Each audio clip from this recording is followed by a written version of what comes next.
I think we're good to go. Well, hello, Grapevine Mustangs. How are we doing tonight? Welcome into our Coach DeBesse show. Excited to be here. My first time at Harvest Hall. This place is awesome. Let's give it up for Harvest Hall for having us. We got a great show. We've got some new DNA players and some that you've recognized and seen already this year. We've got some of the coaching staff for the state champion Grapevine baseball Mustangs. They're here today. That is thank you guys for being here as well. But without further ado, this is the Coach DeBesse show. So I will turn it over to our head coach, Bob DeBesse, and just kind of get your thoughts on where the team's at and a little bit of a recap of what happened against Everman. We're not where we want to be. We're not where we hope to be. But we are what we are, and we got to accept that. And we do. Disappointed again in not just the result from Friday night, but just some of the things that we did. I thought we were sloppy. I thought we were undisciplined at times. Obviously, we had a lot of self-inflicted mistakes, which is something that we've got to find a way to rectify. I don't know that you're going to eliminate them, but certainly we got to minimize them. And that falls on me, and that falls on the staff, to find a way to reach the kids and continue to hammer it home. And it will happen. It just can't happen soon enough, as far as I'm concerned. But yeah, 8 penalties. We had 2 turnovers, one of them on a punt return. That was really unfortunate.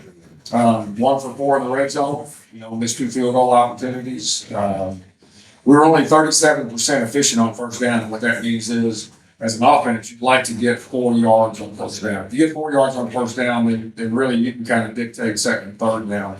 But we were 37%, which led to us being 22% on third down conversions, which was we were giving the ball back, way too much to Everman. And then because of penalties on defense, we only had Everman had a 62% conversion rate in third downs. However, there were 3 different times that our defense stopped them, earned the right to get off the field, and a penalty kept them on the field. And so those are the self-inflicted mistakes that I'm talking about. Everman was very well coached. I think the difference that people are going to see from districts past, the last 5, 6, 7 years, we saw some athletes. What we didn't see was programs. We didn't see well-coached football teams with schemes, the kids that could execute schemes, along with tremendous athletes. And so Everman was just an indicator of what life's going to be like, for us in this district. You talk about those athletes and some of those big-time players. When you got someone like Carl Carter for them on the outside, super athletic, makes some great plays. What kind of challenges can that present from the defensive side of things? Well, you got to be good in space, and you got to be technique sound, and you got to rely on your training, and you can't get outside, but you can't get outside yourself too much, or else, a guy like that will end up making you look silly at times, and he'll do that to a lot of people. But it's a challenge when it happens. You've got to have the next play mentality. You have to have the next play mentality. Forget about that. And our defense has given up way too many explosive plays. Overall, our defense is playing well enough to win. Okay, I want to make that perfectly clear. Our defense is playing well enough for us to win ball games. We got to find it again to minimize the explosive plays.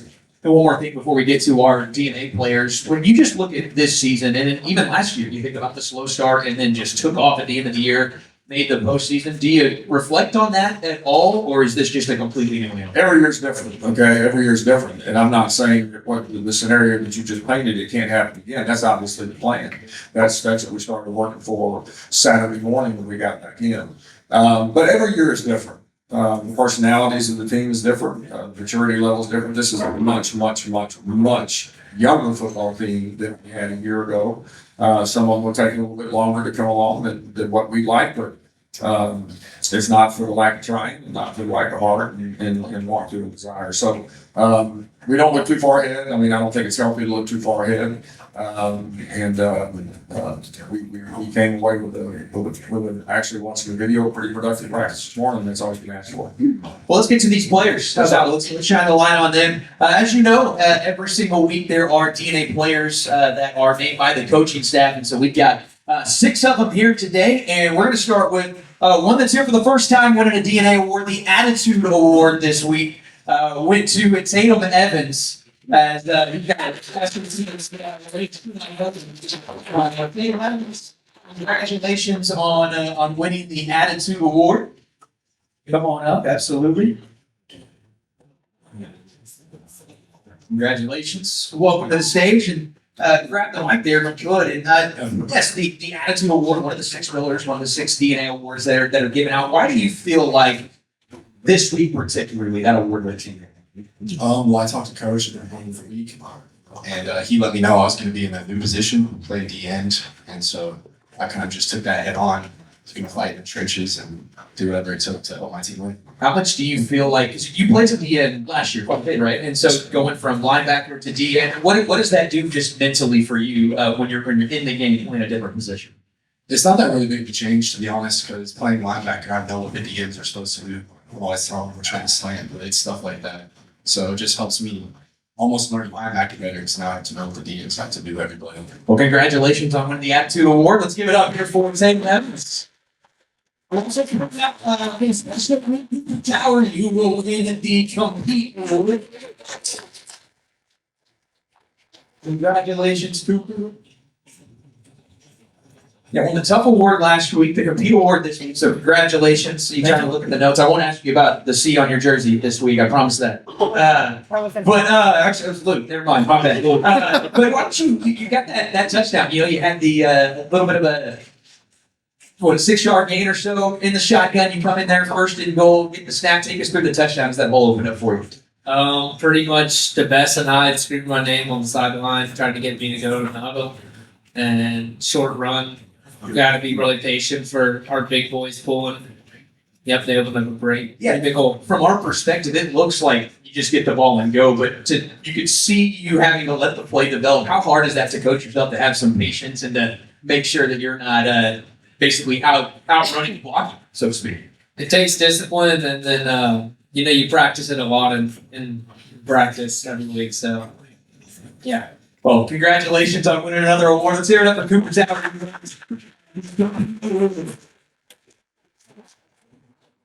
Yeah, there's Julian in the back. Oh, I didn't want to call your name. You wasn't here. Julian, come on up. And there's Julian is back.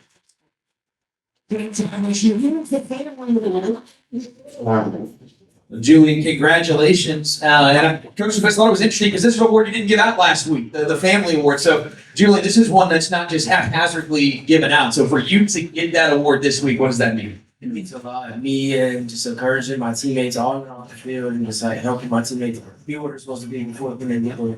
You've got some younger guys in the backfield with you at times. What kind of leadership role do you feel like you take on with some of those guys? A big one because they're always asking me what am I supposed to do, and I just be like, yeah, I got you. Just text me, or like if you need something, I'll be there to ask you personally. You seem to be setting it up for them to score, and then you finally got in yourself this week. So congratulations! Take us through your touchdown run. So that play is pretty tricky because we all got to like just motion our body the other way and then run. It's just like a big deal. I run. It was I was running and I saw the open gap because Jake Aaron moved the other defender outside, so I was just running. But I heard somebody coming from behind and I had to just immediately stop and I just saw him fly. And then so the other player just moved back and I was like, all right, it's a free end zone. Yeah, you went back on the right stick button there in the touchdown. So congratulations! Let's give it up here for the first time award here that will be given out. Our first time player, Brady Keys, has won the Discipline Award. Let's give it up to Brady. Sophomore makes his way to the stage. Congratulations, Brady. And you've been filling in a little bit because of an injury. So take us through what it's been like for you your sophomore year. getting some of that big time playing time and what you feel like you've been able to accomplish? Well, it's been a big jump from playing freshman ball, but I think it's helped me a lot developing as a player, being able to play at this high level and understand what it's like. And I'm really grateful just that I've been able to do it. Coach DeBesse was talking before, and he said that you actually got a chance to move up to the varsity locker room this Sure. week. So what was that moment like for you? It was great. I really honestly didn't expect it. And when it happened, it was just a great thing. I was really excited. I'm pumped up about it. And I'm glad I could stay on the varsity team. Well, we said that the team was pretty fired up for you. So congratulations. Let's give it up for Brayden.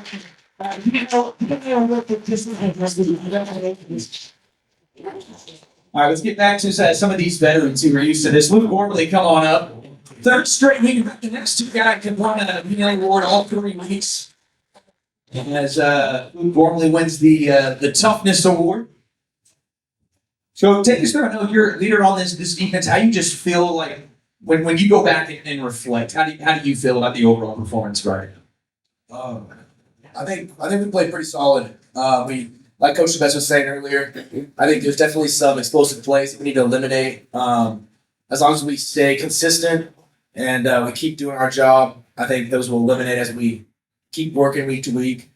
But overall, I think we did pretty solid. What's the biggest thing then that you want to see just from yourself or the team moving forward into this next weekend in City? I would just like to see us, come together and practice and make sure they're better. Our defensive coordinator is a big believer in how you do anything is how you do everything. And so as we're practicing this week, I just want us to go out there and practice like it's a game every day. And I think that'll definitely help us a lot. Well, look at congratulations on a third straight DNA. We're going to pass it over to Brad, who's also gotten 3 straight awards. So let's give it up for this one.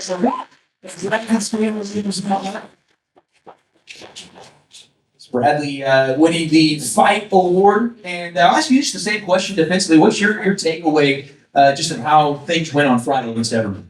I think we did pretty well up front. I can't say too much for the secondary. I don't know too much back there, but I know they were working hard for what they were trying to do. But the penalties on the third downs really were just keeping on the field. So as a leader on the team, how do you handle that when there are those penalties and things are happening? What's your role? What do you say? What do you do? Or is it more lead by example? Just take us through what it's like for you. I typically classify myself as kind of more quiet guy on the field because I'm trying to stay focused for all the plays, but I'll be encouraging people like, come on, got this. Like, if the guy that got the penalties getting onto himself, I try to pick him up. But it's really just come on, yell at me. Well, take us through then what you're looking forward to, not just next week, but the rest of the season. What you think you guys can accomplish? I really do think we can be a special team. It's just it's going to take 100% of everybody, and we really just need that. We're going to need to clean up actually. Well, Bradley, appreciate it. Congratulations on a third straight DNA award. Let's give it up for Bradley and all the other 6 and 1 DNA awards here today. I'm going to invite Coach Bob DeBesse back up. We're going to introduce our special guest. Obviously, the reigning state champion, Grapevine Mustangs. On the baseball side of things, we'll let Coach DeBesse do a quick introduction of our 2 guests here today.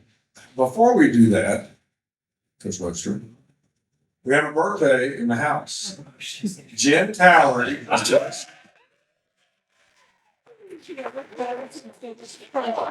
This spirit, son. So we do this every day when a football player has a birthday. We all sing happy birthday. Happy birthday, Jen. On 3, 1, 2, 3. Happy birthday to you. Happy birthday to you. Happy birthday, dear Jennifer. Happy birthday to you.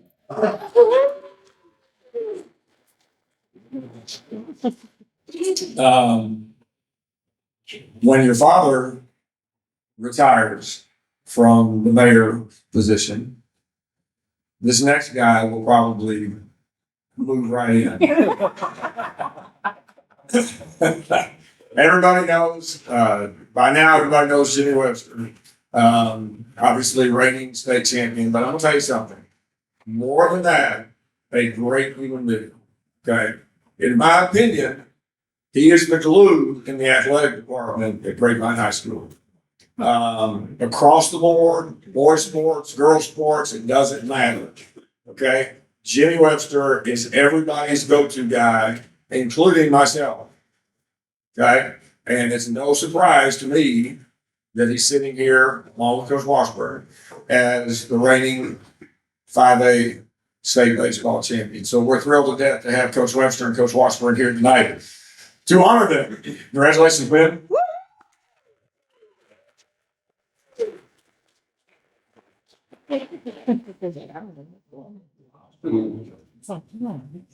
Yeah, I don't know some baseball. It's a tough introduction to follow. I spoke Coach DeBesse, I was 4 lies in one introduction. But we got a state title for him. We know that's true. We know that for certain. We can fact check that. Well, thank you both for being here. This is a really cool moment. We got to start with the state title first and foremost. We'll talk about Grapevine as well, but just how special was that last year? How much do you still think about it every day? Well, obviously, it was a magical year. Things were fantastic. I happened to meet a guy this summer that kind of sums the answer up the best. He won it in 09 or 08, something like that. And he was giving me advice, and one thing he said was, "Here being in situations like this, because I'm not overly comfortable with that." And he said, "But what you'll do is you'll find yourself watching a lot of replays of the game at home alone." And so I kind of do that a little bit. Well, then take us in. When you are home alone and you're watching that, what's going through your mind? You know what? One of the neatest things is the video. They're from the crowd, obviously, and you can see the crowd reactions, and you think, "Wow, we had a hand in making people react that enthusiastically, and how much it meant to fans and families and teammates and things like that." And that's a really cool aspect of it as well. You know, every time that you talk to a coach, specifically at the high school level, yeah, we had success, but it's all about the players and the relationships that you build. How special was just, I know on the field you won, but just the team itself, not the on-field performance, but how special was that team itself as you guys make that run? Well, you feel it kind of as you're going along. Going into the year, you say, well, on paper, we could be okay. And then some things happen, and it's amazing how kids react to how things happen, positively or negatively. And you can see it building as you're going. And we started thinking, we may be okay here. And then we may make a run to, hey, we got a real shot at this. And then after it happens and you see those kids now, it's like welcoming family back, because personally, I'm just so thankful, and I have so much joy when I see them, just from what we were able to accomplish. You got Coach Washburn next to you. Tell me a little bit about what this guy means to you in the program. Oh, unbelievable hire, but very fortunate. There's no way we do what we did without him here. Former head coach for 2 decades. So he takes a lot of stress or a lot off my plate that allows me to kind of get my hands dirty and coach a little bit more. And it allows him to build strong relationships with kids, doing kind of behind the scenes things that he's able to do and build relationships there. Way to go, Conroe. I'd love to talk to Coach Washburn here. Way to go, Marsh. Yeah, Happy birthday, Wash. Happy birthday. No, what's it been working with Coach Webster? And obviously that run was amazing. Amazing run, and it was So I don't know how much time we have, but when I got here, whenever this all started transpiring through a mutual friend who happens to be my son-in-law's father, kind of connected the two of us. And so I picked up the phone, or we connected somehow on the phone, and then he started doing his research, and I started doing my research on him. And we know all of the same people, and to a man, every one of them said, "Y'all are just alike. Y'all are going to dominate this season." And so the relationship, it's like I've known Jimmy for 20 years, and I've known him for a year. So that was amazing relationship that's been started. I don't think he's just a colleague; he's a friend, you know. So I think that's important when you're coaching. But what an amazing season! But without his leadership, it always takes a leader to man the ship, and he did a fabulous job. And I think he's selling himself short a little bit as we started seeing things unfold, how the success was coming around. He called that back before we ever started, and it's kind of a sin in the coaching world to say, "Hey, we got a chance to win state. We got a chance to dog pile. Jimmy did that. Coach Webster did that." And we were sitting in the MAC one day, and I remember vividly when he did it because it gave me goosebumps. And so whenever we pulled it off, wow, you know, it was the prophetic statement by Coach Webster. I want to ask you a couple more questions. I want to ask you just about Grapevine here in just a second. But looking ahead to the 2025 season, what should fans, parents, students be most excited about when it comes to Grapevine baseball? The relationships. Yeah, but I think when you talk about Grapevine baseball and the 1 year that I've been a part of it, just the relationships, the camaraderie in the dugout. Was the dugout good because we were winning? Or were we winning because the dugout was good? Yeah, and so we had some fabulous teammates that did a lot of stuff for the team, for the betterment of the team, that maybe didn't get their name in the paper very often. But they loved each other and they rooted for each other, and so the relationships, I think, will speak loudly. Coach, I'll let you get the last word, Coach Webster. Obviously, the state championship speaks for itself, but you strip that away. Tell us just about this community, this city, and why it's meant so much for you for so long. Well, I said the other day at the pep rally, there's a lot of people, students, ex-students that grow up here and they come to school here and they don't know any different. But from the coaching perspective, we tend to bounce around some in the profession. It's rare that somebody stays in one spot for overly long.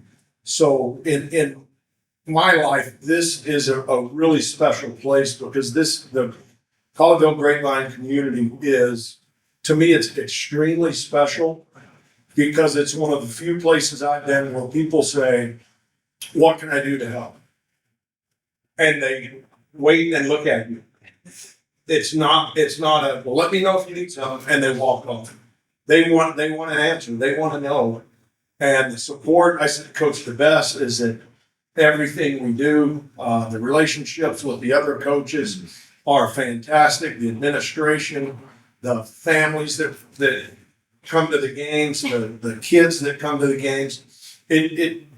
This is and I think it was Coach Washburn that said it probably best.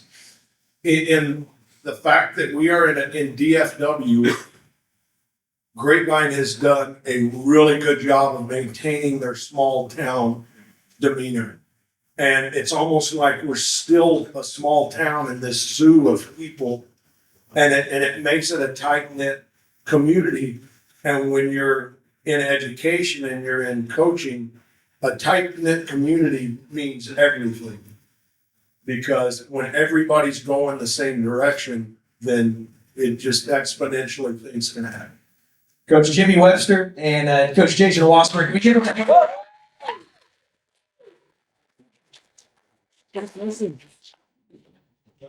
We will, you wouldn't mind handing that to Coach on your way down, that'd be great. And I will turn it over to Coach DeBesse for today's film session. Gotta be one.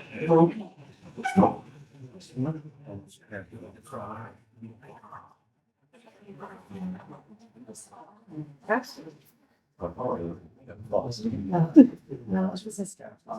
It's supposed to be hard. Oh.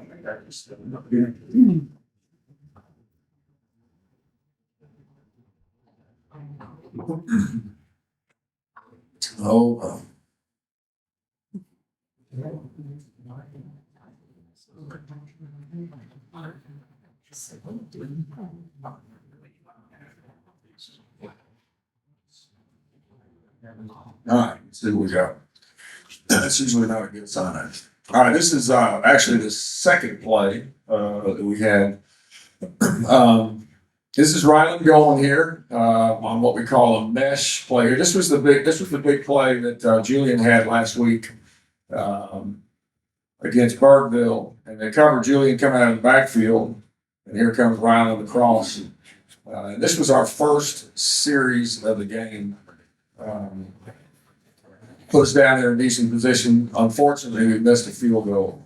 We contained the run. Our front 6, 7, whatever you want to say, and the defensive line really did a great job of containing the run game all night long.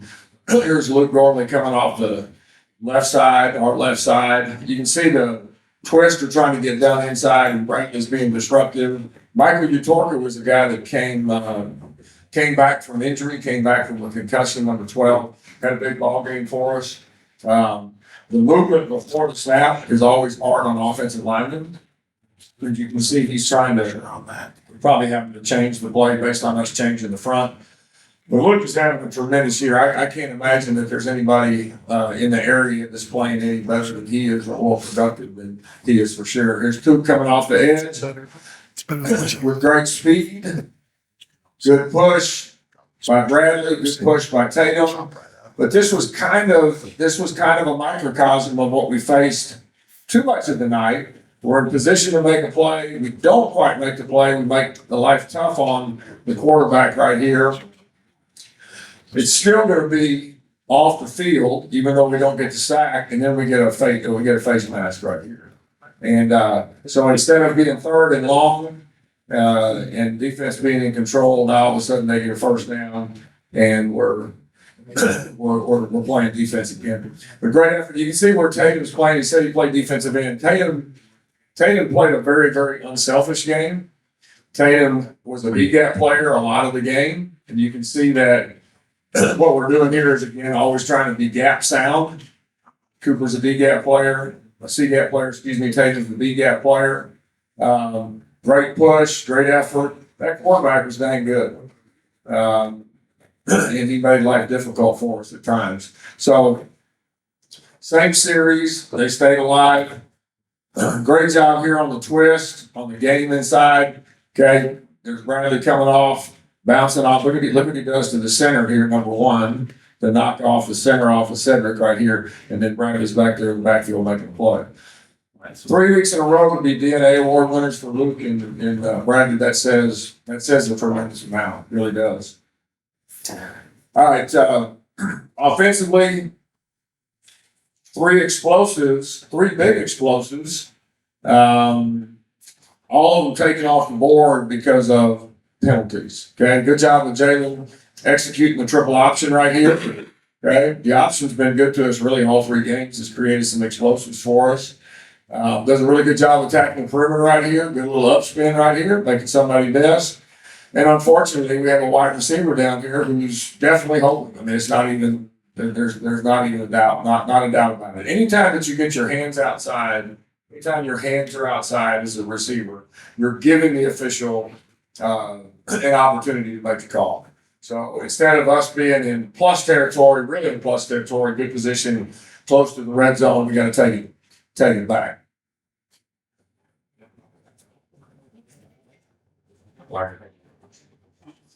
Sure, work yourself.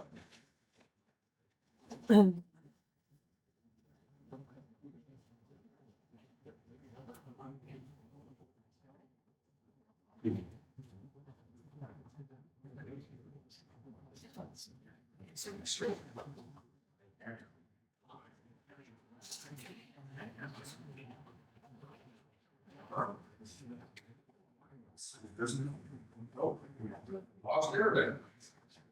All right, hold on this one second. This one. I'm least technological, most of this work, so this one. All right.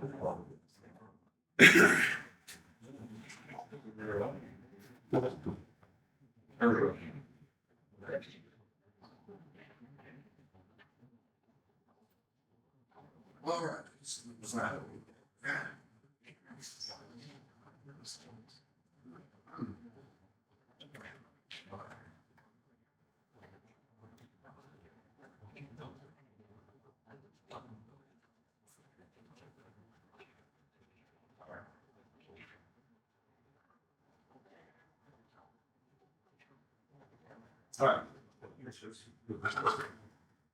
Sorry about that. All right, so we gotta stay deeper than the deepest, right? And everybody's heard that. This is what you call cover three.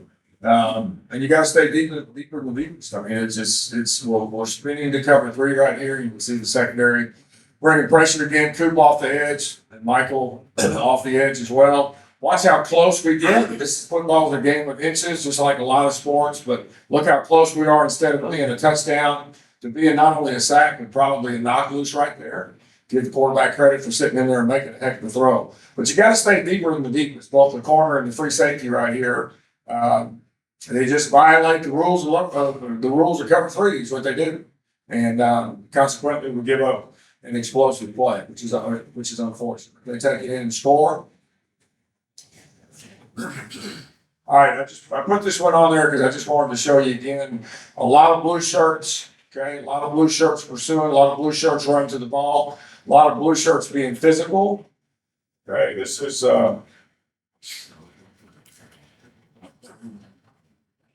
Rico, Coop right there, if I'm not mistaken. Linnell in on it, Torka in on it. Okay, a lot of guys running to the football. Okay, this was a big play in the game right here. As far as setting up the offense in great field position, this is the equivalent of a turnover. Obviously, this is the equivalent of a turnover. So luckily, we were able to stop him before he got the first down. Once again, setting up the offense in really, really good field position. We had some short fields the other night that we just didn't take advantage of. Okay, we do run our triple again. Okay, again, we have an explosive play. The first play out of the gate.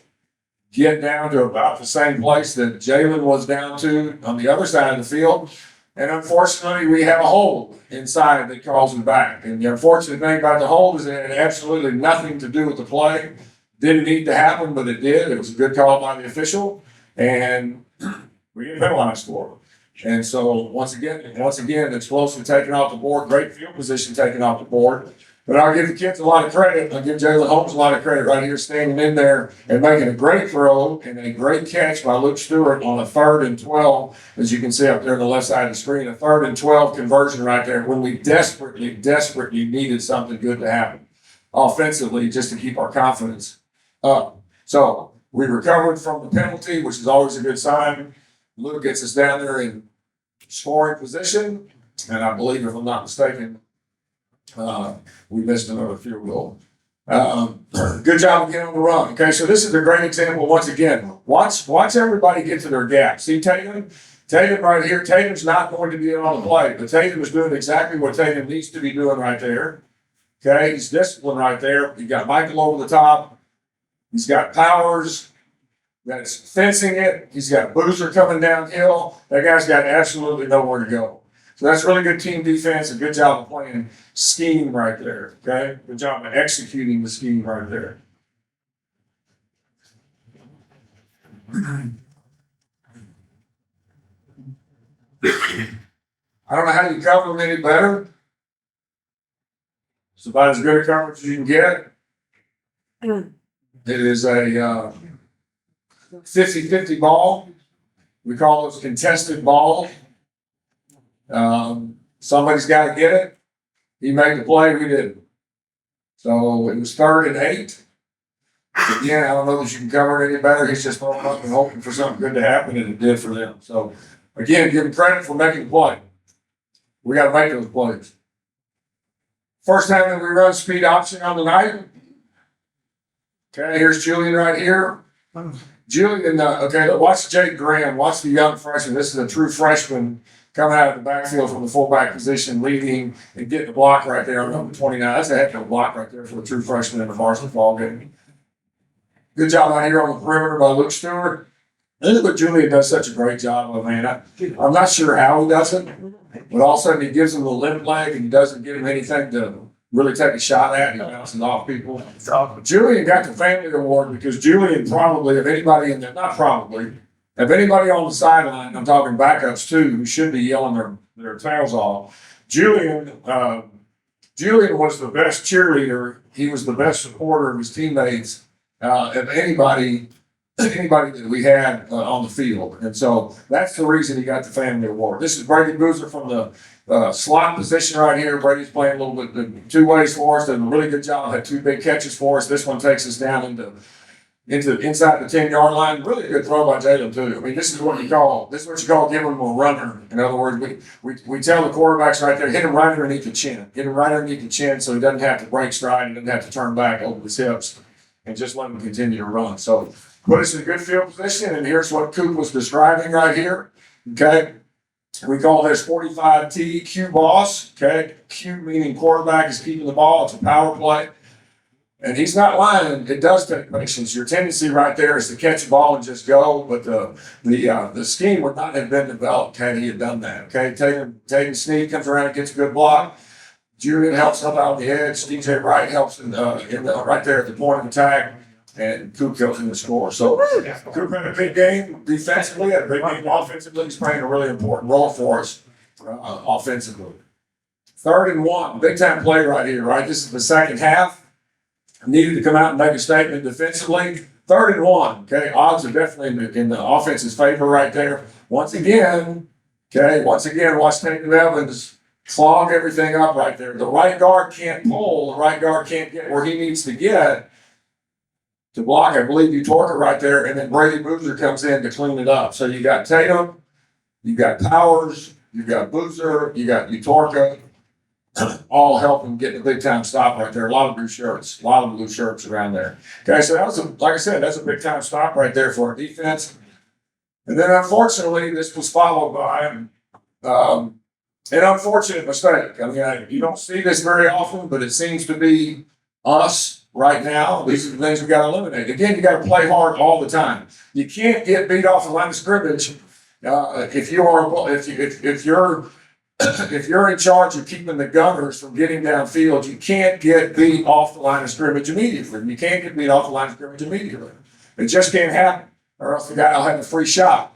Unfortunately, what happened here was, because we weren't aggressive and we didn't stop him right off the bat and we didn't prevent him from coming inside, we run right into our punt returner. And instead of a great stop on 3rd and 1, our defense is out there again in the red zone.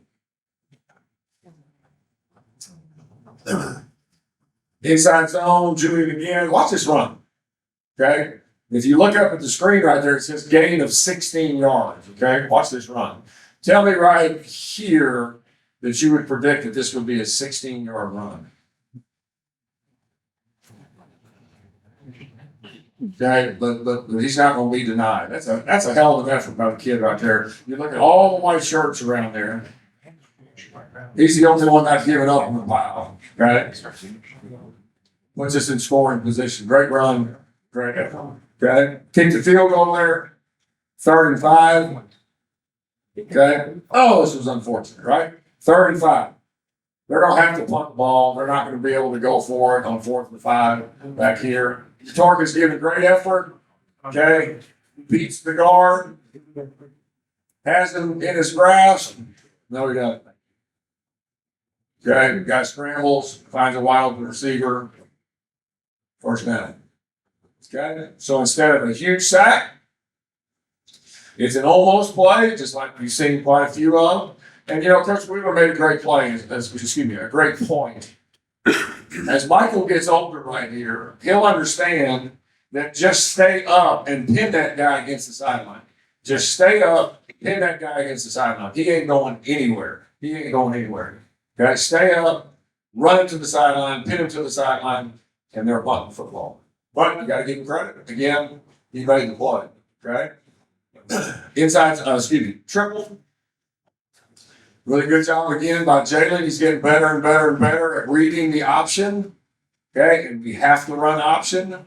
We're not getting much between the tackles right now, so we've got to try to get the ball outside with option play. He does a really, really good job of extending the ride and then attacking the perimeter, attacking the perimeter, attacking the perimeter, attacking the perimeter. Needs to be more aggressive right here. He needs to take charge here, stick his foot in the ground and get north and south, but not a bad job at all. Not a bad job at all. Okay, getting us down again in good scoring position. Okay. All right. This is textbook, right? This is textbook. This is the textbook takeaway by Thomas Powers. Thomas Powers comes in here off the bottom of your screen, number 13 right there. Watch his right hand rip the ball out. Okay, that's ripping and stripping it. We got population around the ball. Okay, because we have population around the ball, we get the ball back. Okay, I'll put this in the tight copy right here so you can see it. We work on this every single day, trying to get takeaways, trying to create turnovers. That's how you do it right there. That's a fantastic job of stripping the football and the environment himself. Okay, very next play. This is the one that Julian was describing here. We call this jab O, meaning if you watch Julian and you watch Jalen and even our lead back, they all start to the left first just to try to get the defense to hesitate just a little bit. Okay, they had pretty good speed, so anything we can do to get them to hesitate a little bit, to try to get them in a position to be outrun, we did it. So this is a really good job by Jalen getting the ball off quickly. Jake Graham again with a good block on the perimeter. And then Julian with the run here. This is what he was describing. He saw the guy jumping in front of him, so he just comes to a stop. He stops on a dime right there and then reaccelerates and runs over a guy. This is our guy, fellas, that's our score tackle right there, right? Boom, right there, that's our score tackle. Okay, so we're back in the ball game, man. It's a ball game. It's 29-17 right now. It's anybody's ball game. And especially after this point right here. Okay, this is Cade Moreland, our kicker. I don't think that you could place a onside kick any better than that. I don't think you could kick an onside kick any better than that. Our kids out executed their kids right here. Linnell Randolph ends up being the guy to get on top of it. CJ Frederick does a really good job right there of staying in bounds on the sideline down there in case he hadn't recover it. But that's a fantastic job by our kids. Still fighting, staying in the ball game, believing that they could win it. We got the ball first and 10 from the 40-yard line. And then unfortunately we couldn't capitalize. But those are your highlights and some lowlights, but it is what it is. I'm not one that thinks you need to sugarcoat on the things that don't go so good, nor do you say that when things don't go well and don't come out on top, that there weren't an awfully lot of good things done. I can tell you right now, these DNA award winners, some of these guys had as good a games as anybody anywhere in the state of Texas, and that's going to play off down the road. Well, Coach, as always, appreciate you going through film with us. And before we let everybody get out of here, we got to preview what's coming up. Good Seguin team on the road. Take us through what you're expecting. I think right now Seguin has moved into the top 3 teams in the district right now, based on how they're playing, based on who they beat. The Dallas Morning News just did a feature on him last week, talking about them being the team will be reckoned with as far as the Metroplex is concerned. So it's a really quality. It's a Southern team. It's an athletic team. They got a quarterback that's got several Power 4 offers, several offers in the Big 12. Once again, it's a group of kids who are very well coached. I'm talking about they execute the hell out of their schemes, both offensively and defensively. And they do it with speed, and they do it with athleticism. And so, once again, it's got to be about relying on our training, our technique, and our fighting. And if we can do that, and it's hard enough to beat an opponent, much less when you beat yourself. And too often that's been the case. That's going to stop. The worm's going to turn. I'm an optimistic realist, and I believe it's going to happen on Thursday night.